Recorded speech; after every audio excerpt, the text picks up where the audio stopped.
Hello and welcome. My name is Jeremy Glover, and it's my pleasure to introduce our latest Fenwick Elliott webinar. This week, we are returning to BIM and working with digital technologies, with a particular focus on working with ISO 19650 and the information protocol for the operational phase of an asset. Joining me this week, one of my colleagues at Fenwick Elliott, Dr. Stacy Sinclair, who leads Fenwick Elliott's technology and innovation initiatives, engaging with clients on new digital technologies in the construction industry. And she, of course, co-organises our webinar series with me. And we're both very pleased to be joined today by May Winfield, Global Director of Commercial, Legal and Digital Risks at Buro Happold. It's difficult quite to know where to start with May's achievements, especially in the digital field. She's well known as the co-author of the UK BIM Alliance paper, the Winfield ROC Report, which came out in 2018 and discusses some of the key legal and contractual issues which have some importance for those working with BIM and digital technologies. And I think it's just as relevant, some of the issues it discusses today as it was back in 2018. May has also led the way in producing legal guidance relating to the ISO 19650 standard and also the companion information protocols. She's also co-founder and chair of BIM for Legal. And if you don't already follow them or try and go to their events, I'd strongly recommend that you do. It really is a neutral forum. And what it's there is for lawyers and those who work in the construction industry to come together, share experiences, collaborate, and learn more about how to make working with BIM from a legal and contractual point of view better. So just a reminder that you are all on mute. If you've got any questions, please send them through. And you'll be able to find the slides on our website later in the week. Hopefully, we'll put a link in the chat during the webinar. But Stacy, over to you. Great. Thank you, Jeremy, and welcome back, everyone. It's good to be here again. So I'm just going to do a brief overview first of our agenda and what we're going to cover in the next sort of 45 minutes or so. I'm going to do a brief introduction on the UK BIM framework, though many of you are probably already aware of that already, but just a brief overview. Then definitely we're going to hand over to our expert, May, who's going to take us through the latest developments with the 19650 and in particular the new protocol that's just been released. Then we'll come back to data, the golden thread, the golden standard that the gold standard that you may have been hearing about recently, and developments in this area. And then finally, I'll wrap up with a short session on smart legal contracts and what we're seeing now developing in that area as well. So we're going to jump into it. There we go. So what is today not about? It's definitely not about a session on what is BIM. I think that's all been covered extensively. And if I can do a cheeky plug for our Fenwick Elliott website, if you missed it, about a year ago, we did a session on BIM and the digital transformation, and you will find some slides and a short recording on what is BIM if you need further detail on that. But I will say that in order to set the scene for today and just making sure we're all on the same page for the next 45 minutes or so, I will say that I do hope we can agree that BIM is not simply a 3D model. It's very much more than that, or indeed I hope it should be more than that, but it is a process, and I think we'll probably be coming back to that term several times over the course of our session. But it's a process for creating and managing information throughout the whole life cycle of a construction project, right from design, construction, completion, operation, maintenance, and indeed demolition. And that information, it's both geometrical and spatial, so we're talking about 3D design data, as well as structured data like programming information, cost information, product information, handover, maintenance, etc. And I just wanted to note that BIM, if we're talking about technology and construction these days, BIM is just one piece of this very, what I would call exciting construction technology puzzle. There's a whole host of technologies at play today, integrating or at least trying to integrate with each other. And indeed, I'm sure some of you are already seeing how BIM models are being linked to other technologies such as drones and video footage programs so that progress and perhaps quality can be monitored and recorded. For those of you that did see the webinar a year ago, you may know my fondness for this McKenzie diagram, because I think it really does depict this complexity of it all. So what are the latest legal and contractual developments in BIM? Now, before I hand over to our true expert in the field, just a reminder of the framework with which we are working within, not only in the UK, but also internationally, and that is the UK Bim Framework. Now, you might recall a year ago when the construction playbook was published, December of 2020, that would be. What it says there is that contracting authorities are expected to use the UK BIM framework to standardize the approach to generating and classifying data. So here we have a mandate for the BIM framework to be used. Now, I think as we'll come on to, it's not good enough to say that your project is going to comply with the BIM UK framework, and we'll come on to that. But here we see it being introduced. So what is the UK BIM framework? The ISO, it's basically the ISO 19650 series of standards and a few others that defines the process internationally, as well as internationally. And they had their basis, as you might recall, in the UK PAS 1192 series of standards. And the UK BIM framework website has a whole host of further information on these standards and extensive guidance and resources. Now, these standards and guidance are covering the BIM process. That's the BIM process of design, build, operate, and integrate. Now, the ISO 19650 Part 2 and Part 3 deal with information management at the project or delivery phase of the asset, and that's Part 2. And then you have the information management during the operation phase of the asset, and that's Part 3. Now, the key here is being specific about what information is required and how it's to be delivered. Slides aren't, oh, there's slides. So it's really an approach for implementing BIM in the UK and internationally, and you can find a whole host of information there. I have put up for you the suite of standards here.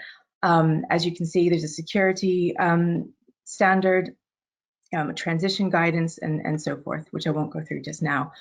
But what we're here to talk about is that actually these standards, just a reminder, these are applicable to assets and projects of all sizes and complexity. But let's remember, we've got to apply proportionality and use these appropriately. But they are applicable to all assets and projects.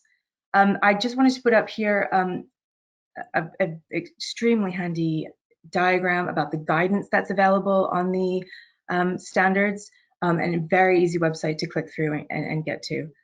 Now, what we're going to focus on now, turning to the ISO 19650, these are, let me get to the right side, thank you. These are defining the requirements, as I mentioned, for delivery in the operational phases. They have national forwards and annexes that define the standards and requirements which must be met in a particular region. So that's how we're able to use the framework globally. So for example, Part 2 requires information to be classified in accordance with the Uniclass, and that's how it's incorporating in the UK. Now, May will come on to this in more detail, so I won't go into it, but it's very important to understand the terminology in the 19650 and which part you're playing. Are you the appointing party? Are you the lead appointed party? And to understand the terminology behind it. But where are we at with the updates? Where are we at with the legal updates and contractual updates? So what we'll just come on to now is the newly released protocol, the information protocol. There we go, for Part 3. So we're talking about the operational phase of assets, and it's absolutely imperative that this is incorporated within your project. And with that, because I don't want to take up too much of our time going over ground that I know our audience is already very familiar with, May, if I could hand over to you. Thank you very much, and thanks for your very kind words. So today I'm just going to go through the ISO 19650 Part 3 protocol. Make sure see if the slides work.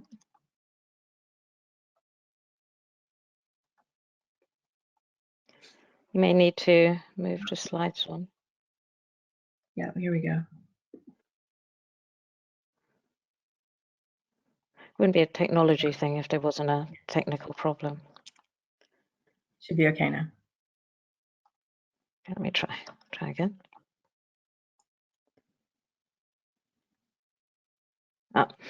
So just to give context to why we were talking about information protocol, this is a flowchart I wrote with the author of the ISO 19650 Part 2, Paul Shilcock, to kind of give people an idea of the contractual framework that's envisaged by the ISO. So you have your contract, you have your information protocol, which will be attached to contract. You then have various documentation, your EIR, your BET, information standard, your MIDP. The boxes in light blue at the bottom are all the information and documentation referred to or implied by the ISO. But so the information protocol is a very central document. Why you need it rather than just saying you will comply with the ISO 19650 Part 2 or Part 3 is that the ISO is very wide. It's created for a broad set of types of projects, type of parties. There's a lot of you might, you will, should consider, you shall, and how should that be interpreted, and what you which bits of it you actually want to do vary from project to project. This is the flowchart for the lead appointed party, so the main contractor, main consultant. And there's a slight difference for the appointed party. So for the supply chain, there's the difference is that there's a task information delivery plan and detailed responsibility matrix. And the UK BIM Framework has lots of handy guides on what all these documentation are and what they consist of. And on that, as Stacy said, it's worth looking at the guidance. We spent a lot of time trying to create different types of guidance for different levels. There's ones which are very, very short if you don't really need to go into the detail. The guidance also has lots of handy templates. So you have your TIDP template, MIDP. So if you're quite new into the realm of the ISO, you can pick these up and make sure hopefully you're doing it in the way people expect. So now turning to the ISO 19650 Part 3. Just to remind ourselves what that consists of. So we're talking about the operational phase. So you've built the asset, it's been handed over. This is now the day-to-day delivery, and the information protocols intended to govern the relationship between the various parties at that stage. The process during that time depends on the types of trigger events affecting the asset. And so what do I mean by trigger event? So during the operation of an asset, during its life, there'll be repairs, maintenance, there'll be acts of God, might be a flood.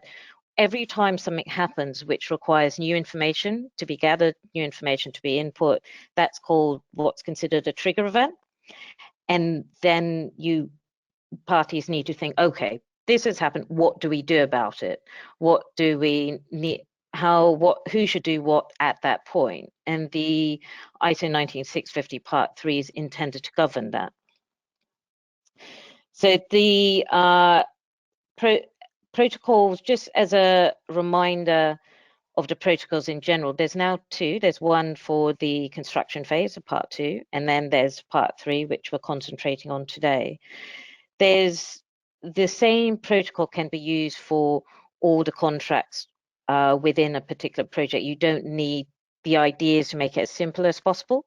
So you take the ISO 19650 Part 3 protocol, and it's as between the appointing party and the lead appointed party, so client, and the main maintenance contractor and any consultants involved. It's set up so that there aren't any appendices, so you don't have to worry about missing out filling something in. There's one page at the front, so you can't miss it, called the information particulars, which is a list of where you find all the relevant documentation, who all the parties are.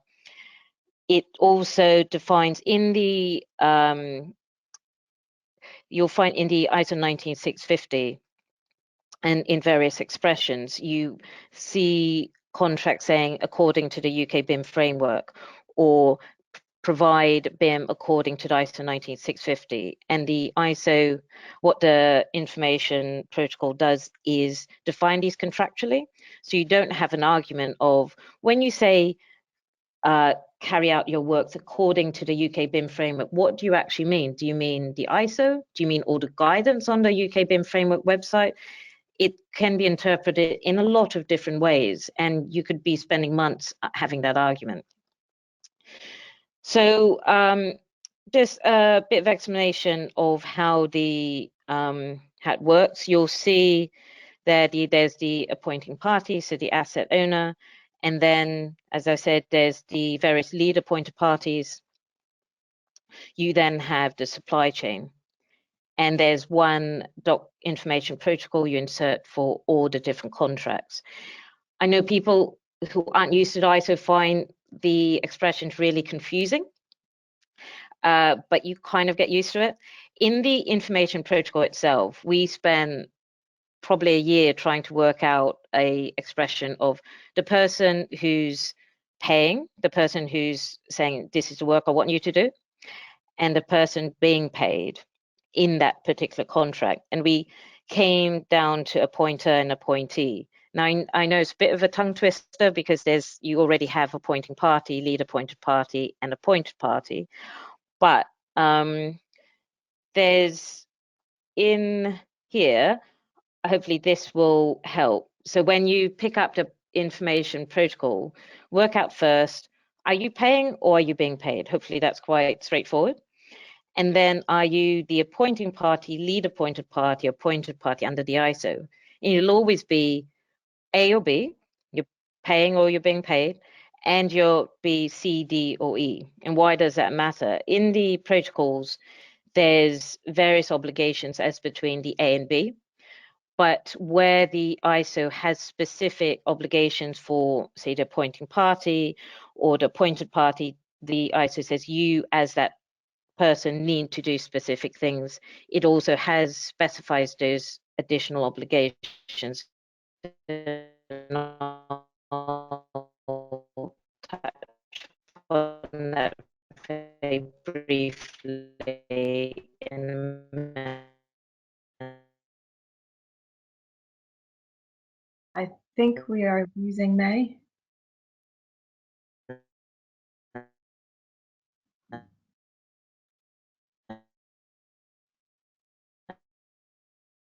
And we've lost May. Jeremy, shall we possibly move on to? Okay. Yeah, I will skip forward a little bit, and I'll talk about my part, and then hopefully May will come back, and let May continue, go back to finish what she was talking about.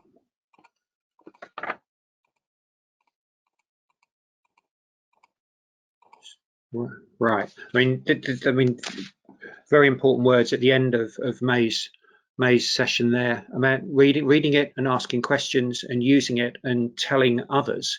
And that was something when I mentioned the BIM for legal right at the outset and part of the introduction to May. It's all about sharing. That's how I think the great thing about the BIM digital community in the UK and beyond. It's a willingness to learn from each other, which I think is so important. I was going to have a brief look at the operation phase of the project. May's already talked about the day-to-day delivery activities.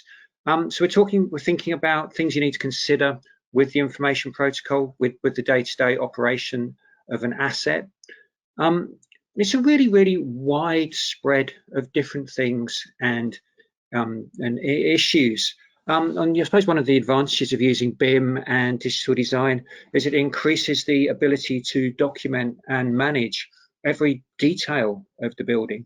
May talked about the trigger events when there's a need for new information. We're looking at data to control the functions of the systems, and that's the way you can deal with the data activities, the maintenance, repair, security, energy management, dealing with recycling, communications, even when it comes to emergency planning, because the key issue is understanding how your building, how your project is going to work, what are the daily operations of the building.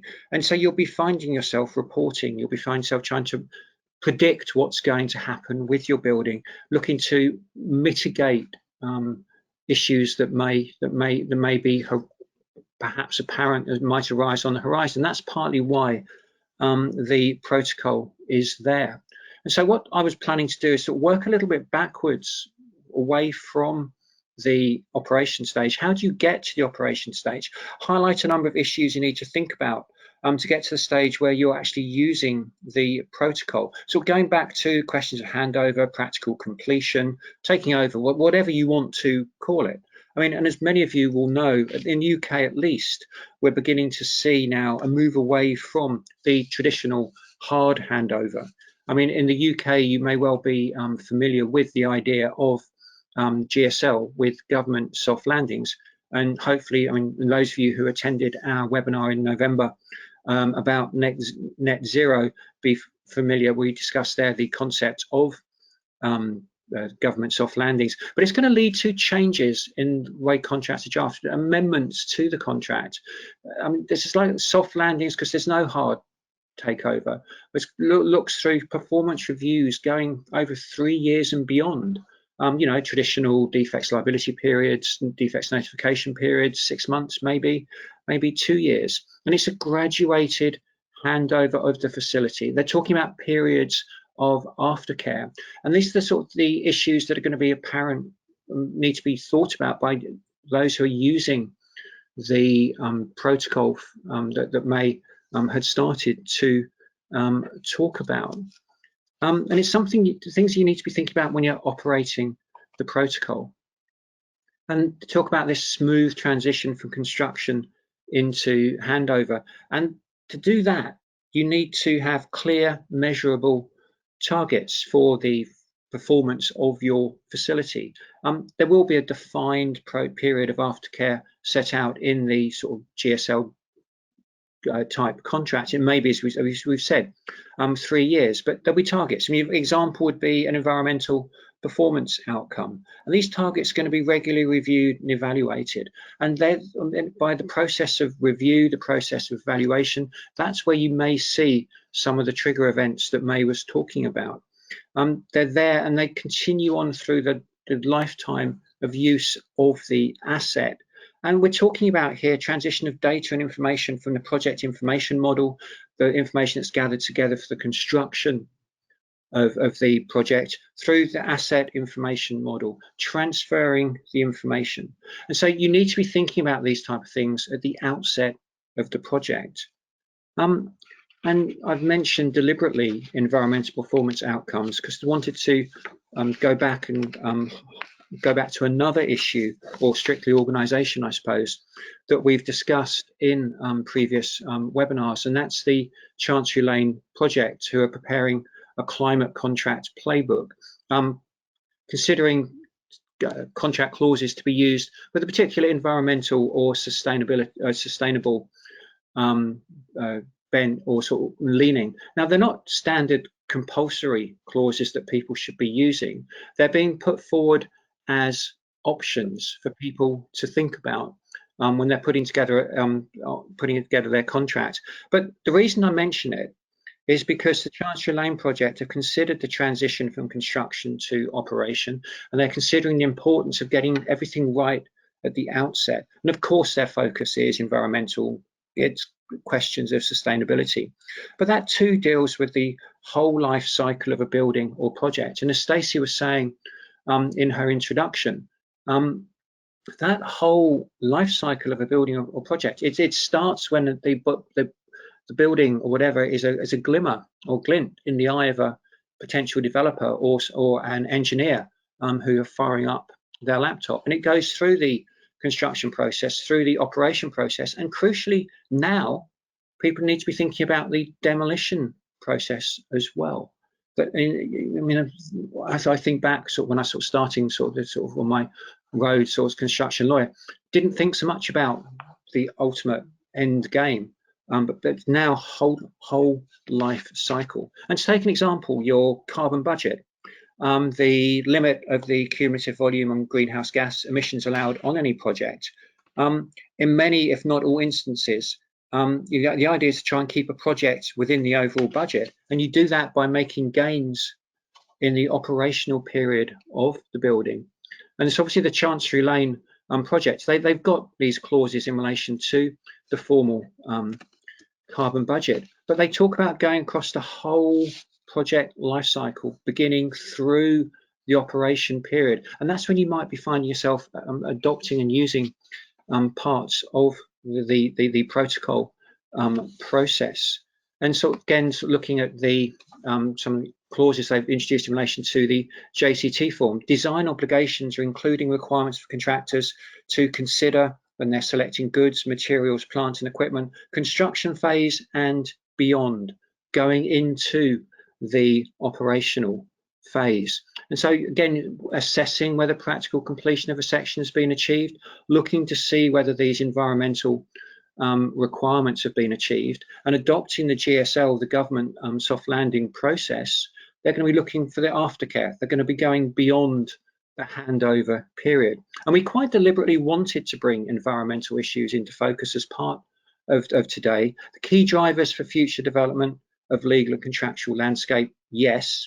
And in keeping with the discussion on part 3 of the information protocol, key drivers on the operations side of life as well. And issues you need to think about from before day one, yes. And it's all confirmed by the construction playbook, which, as Stacy said, is already a year old. And again, that talks about project or program life cycle. It confirms the change in recognition of the importance of the whole lifetime cycle of a project. And David Mosey, who is behind the construction playbook, has been busy. December 2020 construction playbook comes out. December 2021, the new gold standard for procurement is issued. Now, this is a review public sector construction frameworks, looked at existing frameworks, took submissions, had a number of interviews. And David Mosey and the team, they've made 24 recommendations to be met by both developers and the public sector. And they're looking at the effectiveness of frameworks. They're looking at the concern about adversarial practices, wastage, and they want to guarantee projects have improved efficiency, innovation, better safety. And they're looking at the environment as well. And they make recommendations for new standards. And what does that have to do with BIM and ISO 19650? Well, they refer to ISO 19650 in the report. They talk about collaboration between the participants, but it's collaboration between those in the construction side moving towards the asset management side. And they talk about the need for collaboration, the importance of communication and standardization, things May was talking about. So you can actually reuse and share information. And then recommendation 12 looks at creating a golden thread of asset information through the construction process into the operation process. Now, I appreciate that there's another webinar at least when it comes to discussion of the golden thread. In brief, you're looking to achieve an accurate record of all information, design, drawings, and others about the building throughout the building's life, planning, occupation to ultimate demolition. And it's an important feature of the UK draft building safety bill, but it goes beyond that. It's very important for every project. And it's all about the integration of information management for systems, for the construction process, thinking about safety, performance, sustainability, but it's over the whole lifetime, the whole life cycle of the project. And it highlights a key trend associated with BIM's evolution, providing buildings, yes, there's something new, but you're thinking about the whole building life cycle. And so this is all, you know, we're moving away from the old standard forms of building contract, and there will be these new forms of building contracts that deal with handover plus. Yes, they will be more collaborative, but you will see things changes, and it's being driven by digital advance, it's being driven by technology, it's being driven by the environment.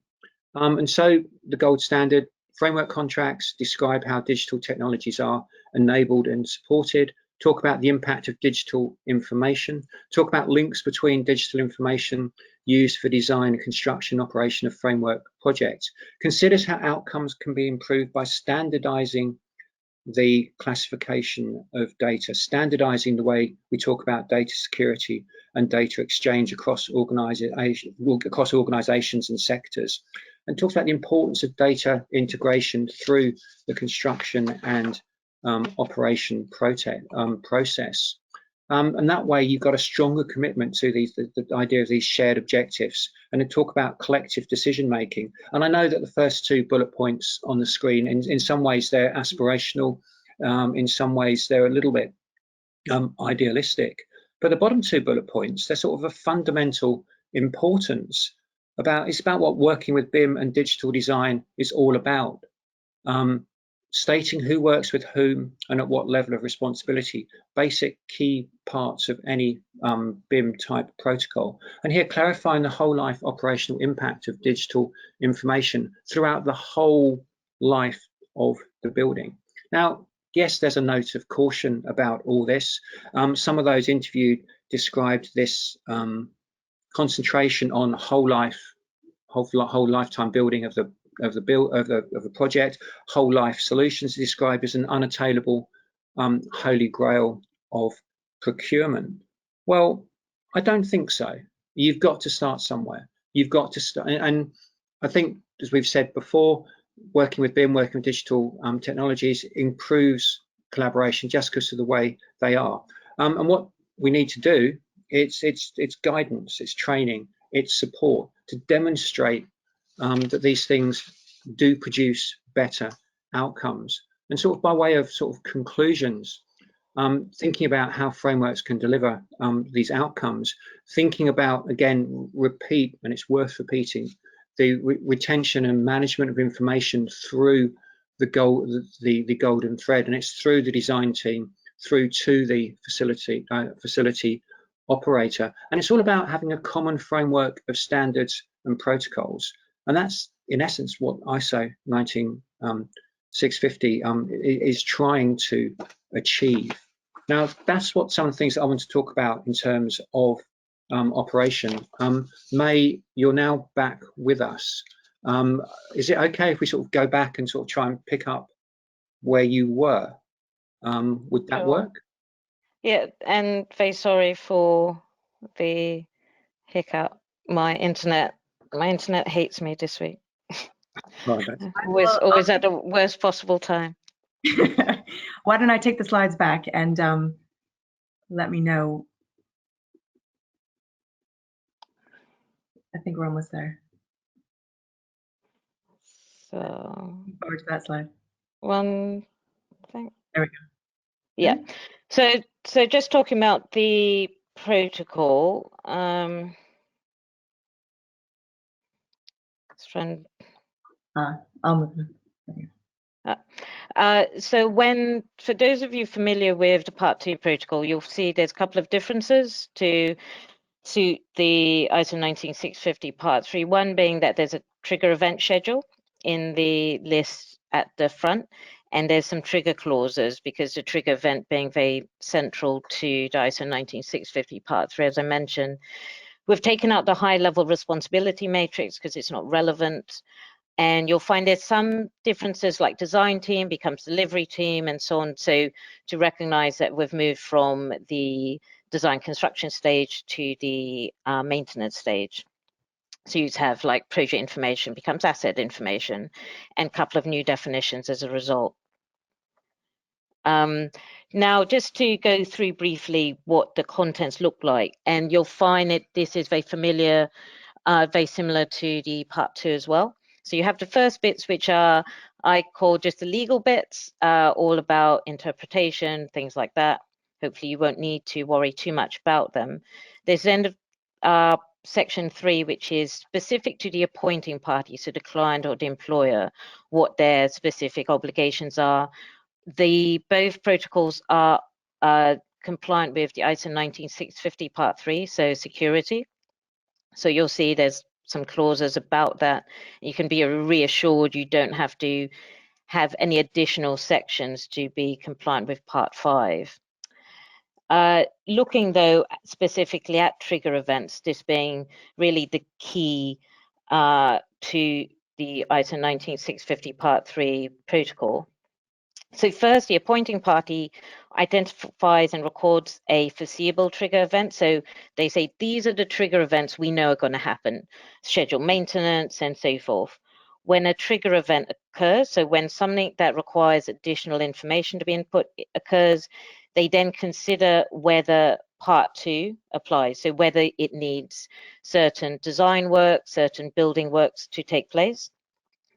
If they do decide it applies, then they then do take the certain steps there where they effectively the ISO 19650 Part 2 then becomes applicable, and you use that in your next processes.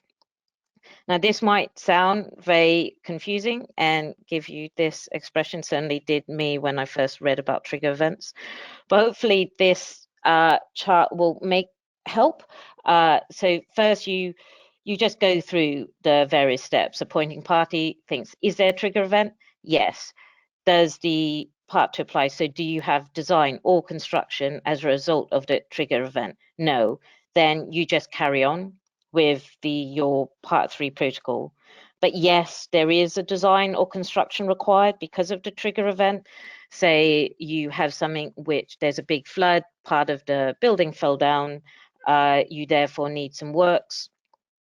You then have to take certain steps to work out who is the appointing party under Part 2. So who is paying, who's deciding what happens about the design and construction, and if it's the same party as between who owns the building as well as who's making the decisions on the design or construction, then you take the 3 steps set out in that square box there.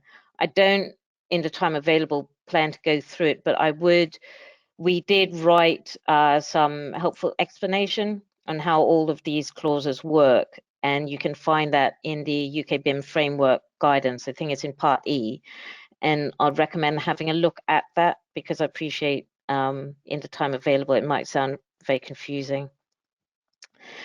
Apart from after Section 3, there's Section 4, which sets out all the various parties' obligations. So if you're the one paying or you're the one being paid, you have various obligations under the protocol. If you're the lead appointed party, so you're the main contractor, lead designer, you also have a specific duty about risk register. If you're not the lead appointed party, then it doesn't apply to you. There's also clauses about the common data environment, so where the information is being stored. There's clauses about management of information.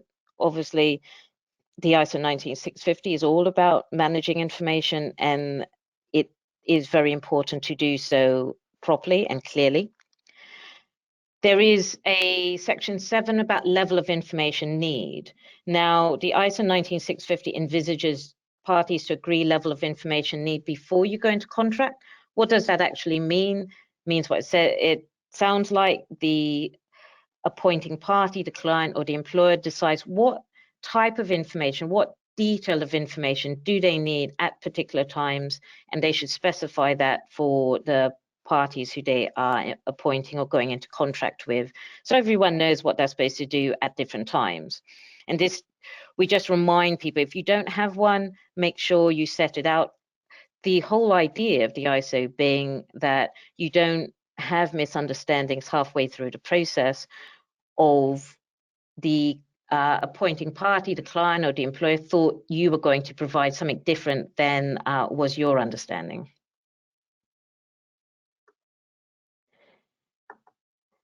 Then there is use of information. We've added things about GDPR and copyright.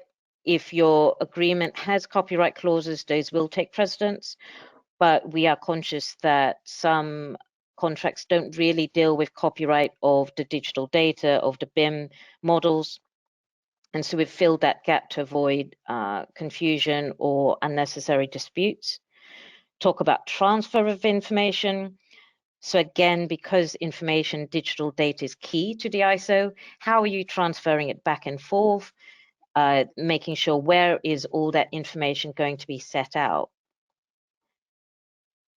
And the last few clauses within the information protocol are, again, more legal. The legal ones about who's liable for what, when do you have liability for the use of the models you provide, the digital data that you provide. There's also additional clauses relating to security. So the ISO 19650 Part 5 has very, very specific requirements or to comply with it. And we've made sure that those are included. There will be, for example, certain documentation that need to be prepared so that you can truly say you are compliant with Part 5. And finally, Section 12 just says, when you as with all contracts, when you terminate your contract, which clauses are still enforceable. So things like copyright, you still want to be applicable even if your contracts come to an end. And just a reminder, so what are you supposed to do with all of this?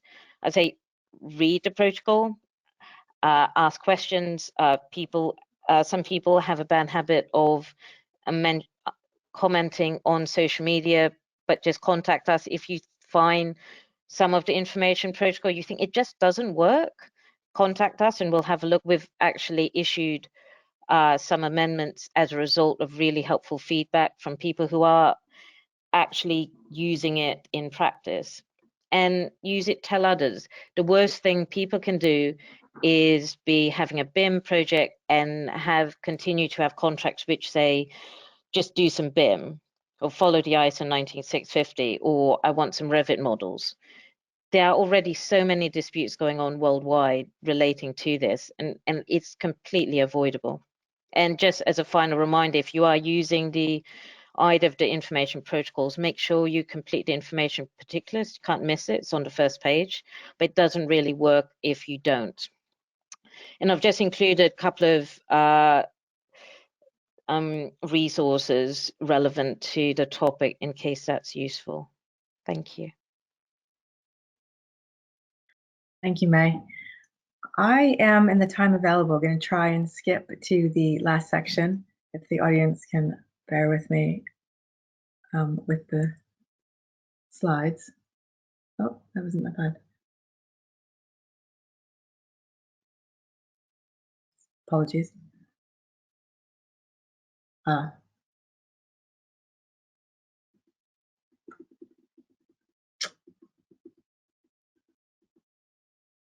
Here we go. Sorry about that. Right, I think I'm going to take, if I can, Jeremy, May, just take 5 minutes to. We've been talking about BIM. We've been talking about data and the importance of it right through the whole life cycle, and the new information protocol and how that's going to assist us with that. But we didn't want to miss out on some other legal updates that have come out of other technologies in the area, and especially if we're going to talk about horizon scanning for some industries. And there has been an update with smart legal contracts. Now, if you had joined us possibly back in April of last year, I was joined by Rebecca Keating, barrister of 4 Pump Court, and we spoke about smart contracts and AI in construction. So I won't go into the ins and outs of what a smart contract is, and I'd encourage you to visit our website there, another handy plug, to know more about that. But in principle, when we're talking about a smart contract or smart clauses, we're talking about a legally binding contract where some or all of the contractual obligations are defined in or performed automatically by a computer program. Now, many have likened it, and particularly Nick Szabo has likened it to a vending machine. So think about it in the sense of you put your money into the vending machine, you choose your snack selection, it's very American, and your snack is dispensed. So if X occurs, then execute Y automatically. If we're going to relate this loosely to construction, you can think of it as perhaps a delivery is made to site and automatically through sensors and otherwise picking that up, then a direct payment is made. Or, and I'll come on to an example, time permitting in a second, Perhaps we're talking about compensation events in the NEC. Maybe you have, if the weather data equals X, it meets the contract conditions, then you have a compensation event. These are very oversimplified examples, but it's about automation of the performance of that contract. And slides. But so what does a smart contract look like, or what does a smart clause look like? And I think for a number of years people are asking, what is BIM? And I think equally people are going to be asking, what does a smart contract look like? And the reason why I'm talking about all of this is because, and I'll come on to in a second, at the end of November, the Law Commission published its advice on smart contracts. And within that document, which I'll give a reference to in a second, they actually helpfully set out 3 options for what does a smart contract look like, or how is it formed. So I put the 3 forms, if you want to call it, up on the screen there. The first one is a natural language contract, but the automatic performance is defined by the underlying code. So you've got both a natural language, English, Word document, but then you have the underlying code performing it. So the code itself is not actually defining the contractual obligations, but it's merely a tool to employ one or both of the parties to perform those obligations. So this sort of smart contract, this form, doesn't necessarily raise any novel legal issues per se in the context of contract formation or contract interpretation. The next option there, a hybrid contract. So there you've got a contract in which some of the contractual obligations are defined in natural language, whilst others are defined by a code of a computer program. So some or all of the contractual obligations are performed, and some or all of the contractual obligations are performed by the code. And the document actually helpfully sets out these options in the diagram that I've put there for you. And the third form is a contract solely recorded in code. Now this is more of a novel idea, particularly in the I would suggest the construction industry, though I do know that there are examples out there. So which is why I wanted to mention this development recently. But this third form is where you have a contract in which all of the contractual terms are defined and performed automatically by the code of that computer program, and you don't have a natural language agreement that exists. So in summary, there's 2 main features of a smart legal contract. First, some or all of the contractual obligations under the contract are performed automatically by a computer program, automatically being the key word there. But the second element of it is that the contract is legally enforceable. Now, this is where the issues sort of have arisen over the past year. Are these contracts legally enforceable? And the Law Commission published, as I mentioned, their advice at the end of November. And they've been through the ins and outs, and there are 2 reports they've produced. It amounts to some 230 or 250 pages document, but there is a helpful summary document, which if you're interested in this area, I'd encourage you to read. But they've been through the ins and outs of where a smart contract can and should be legally binding. And they've been through right back to the issues, obviously, of contract formation, agreement consideration, intention to create legal relations. Does it satisfy the in-writing requirement? For example, for deeds and so forth, rectification, mistake, frustration, all the usual ins and outs. And what they've concluded, I've set out just a couple of points there of their conclusion, but in summary, they say that the current legal framework in England and Wales is clearly able to facilitate and support the use of smart legal contracts without the need for statutory law reform. And in much the same way, the current legal principles can apply to smart legal contracts. There may need to be incremental developments in the common law in specific contexts. But there, of course, will be some types of smart contracts that may give rise to novel legal issues. but on the whole, I thought that was very encouraging, which is why I wanted to share that with you today. And I would encourage you to read Appendix 1 if you are interested in this area of that document, because that actually gives a list of issues to consider when you are developing this for your project. And it talks about considering things like allocation of risks. What if something malfunctions? What if there's a bug or an error in the code? And what happens in the event of any potential mistakes that arise due to the parties holding certain assumptions that the code is going to perform, or what happens in the event, an event that's beyond the parties' control, what happens in those situations. And I think that gives that appendix gives a helpful list of issues that you might want to have a look at if you're interested. I don't have time to go through this, I don't think, but the weather ledger sponsored or undertaken by Digital Catapult, along with a number of contractors and consultants, is a good example of the developments in this area with smart contracts, and I encourage you to look at it. Now, since we've had that last webinar in April of 2021, they have published a report not long after we did that webinar, so I wanted to bring that to your attention. But that was an example of using sensors, using weather data, connecting it up, and developing a smart clause in respect of compensation events. So I think I will wrap us up there, given the time, so we can get to a few questions. But just in conclusion, I think I just wanted to note that throughout the past sort of 50 minutes or so, I think it's really, at least for me, has really hit home on the importance of data, where we're going with technology in construction.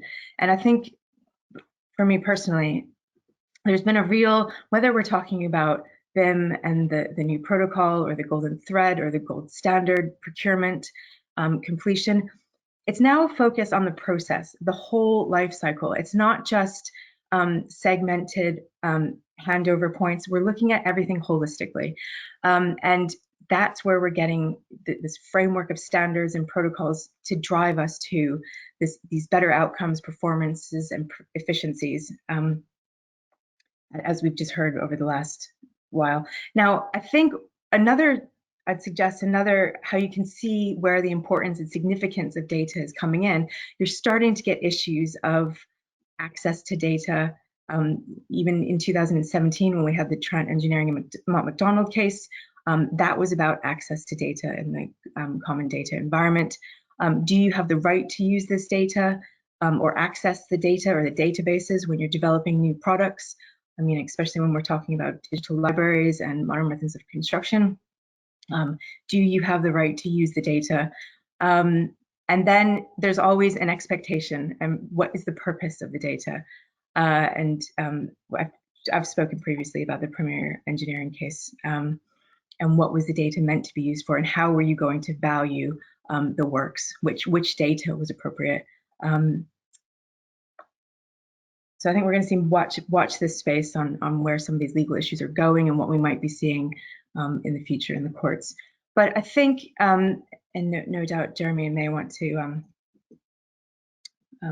possibly sum up as well, but I think it's really important, what we're speaking about here is we need to get it right at the outset. We've been talking about aligning the contract and aligning the procurement route with the expectations of technology and collaboration. And I think for me, it's also about the alignment of mindsets and expectations, because at the end of the day, it's about people and it's about the collaboration to make this successful, and then embedding it within the contractual documentation with the likes of the new information protocol and the ISOs and otherwise.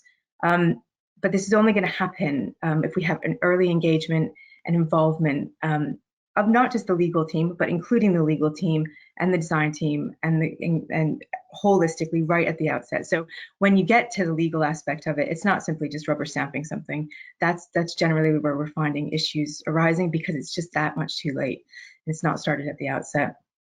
And I think I've just mentioned already the importance of clarity and consistency in contracts, including smart contracts, because I think that's going to be ever so much more, I find them exciting going forward, and really documenting and being very clear about what's been agreed.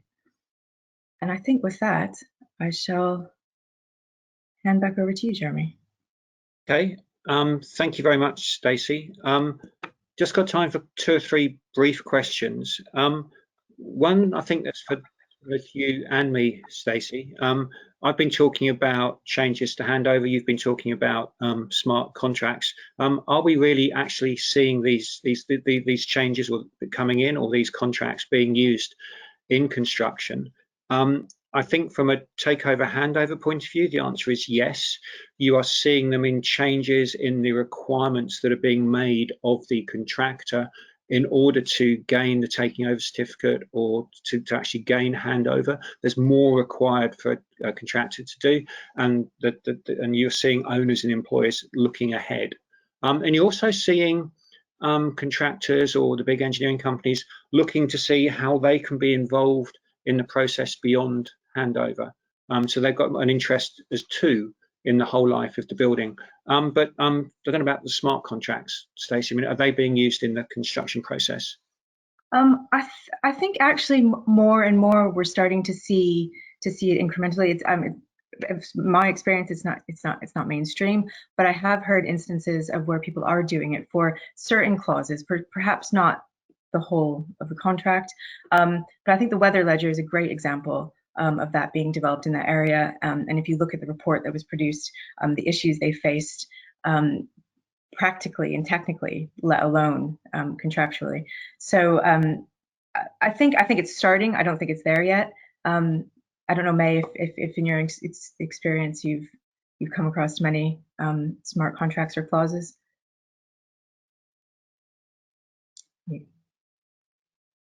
It's definitely starting to be used, but as you say, it's not as common. People are starting to try it out for payment terms. I noticed with supply chain, but there's all the hiccups of, in some ways, not so much the technology, but the mindset and the process, and where you get people still have to push a button. But there's a lot of there's a lot of really good research being done. So I'd expect in the next couple of years it becoming more mainstream. Excellent. And just a couple of quick questions for you, May.